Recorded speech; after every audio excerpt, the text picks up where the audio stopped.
одоо хөтөлбөрүүдээ хэрхэн ECS-ээс татаад их нүүдэлтэй хадгалах вэ? Тэгэхээр үндсэн цэснийхаа хөтөлбөр гэсэн цэс рүү сонгоно. Анхаарах зүйл нь юу вэ гэхээр хөтөлбөр гэсэн цэсэн дотор байгаа яг энэ дарааллуудаар хөтөлбөрүүдийг татна гэсэн. Эхлээд хөтөлбөрийн мэдээлэл, хөтөлбөрийн түвшин, хөтөлбөрийн төлөвлөгөө, хөтөлбөрийн хичээл гэсэн дарааллаар татна.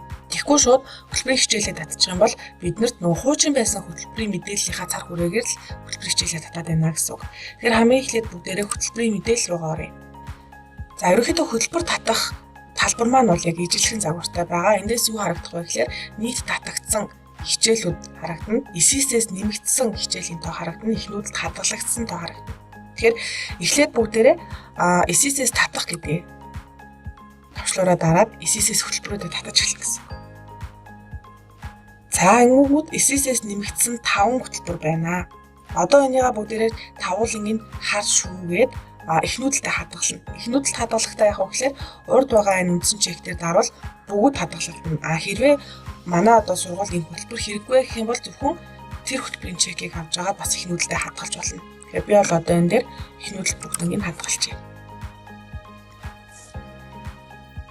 За дараа нь яг гэхээр хөтөлбөр цэснийхаа хөтөлбөрийн түвшнийг сонгоод одоо бүгдээрээ хөтөлбөрийнхаа мэдээллийг татсан юм чинь хөтөлбөрийн түвшин буюу одоо ердийн үү, гүнзгийрүүлсэн үү гэдэг ангийн мэдээлэлээ татна гэсэн. Талбар бол яг ижилхэн. Энд хэрвээ шүүлтүртэй байлгаа гэх юм бол баг бүрэн дунд суурь гэдэг түвшнөрөө бас шүүчж болно. Тэгэхээр хамгийн сүүлд 24 оны 6 сарын 6-нд таталт хийсэн байна. Одоо бүгдээ таталт хий. Ангууд ECS-ээс нэмэгдсэн 19 их нүүдэлд хадгалах уугүй юу гэдгийг бүгдээрээ шүүж агаад их нүүдэлд хадгалахад арчнаа гэсэн. Чеклж агаад хадгалчихна. За хөтөлбөрийн түвшингөө сонгосон одоо хөтөлбөрийн төлөвлөгөө рүү оръё. Хөтөлбөрийн төлөвлөгөөг хөтөлбөр болон хөтөлбөрийн үе шатаар нь шүүж болно. Талбар бол яг ижилхэн. Харагдах мэдээллийн хувьд болохоор 4 хуудас мэдээлэл, 1 хуудасанд харагдахтаа 20 гэж байгаа. За хэрвээ бид нэр яг 1 хуудас харагдахтаа 20 гэд хориулангийн чиглэлд их нүүдэлтэй хадгалах юм бол энэ 20 хөтөлбөрийн төлөвлөгөөл хадгалагдана гэсэн. Тэгэхээр бүр нийтэд нь хамруулъя гэх юм бол хуудасынхаа тоог 100-аар ч юм уу 50-аар зааглаад өчж болно. За энэ 64 нийт татагдсан хөтөлбөрийн төлөвлөгөө байгаа болохоор 100-аар хуудасын тоог сонгох юм бол 64 мэдээлэл мадэр чигтээ харагдана гэсэн.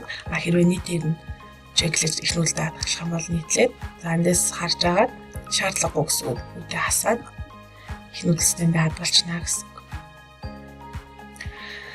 За хамгийн сүүлд нь бүгдээрээ хөтөлбөрийн хичээлээ сонгоно. ECS-ээс татагдсан 391 мэдээлэл байгаа. Энийг бүгдээрээ яг тухайн бүрдийн шүүлтүртэй харахын тулд хөтөлбөрийн түвшингөө сонгоод тухайн түвшинд таарсан ангиа сонгоод ингээд эндээсээ багцлаад шүүгээд харж болно гэсэн. Мэдээлэл нэрээ бага болж байгаа. За ингээд ECS-ээс татаад их нүүдэлтэй хадгалаад явах нэ.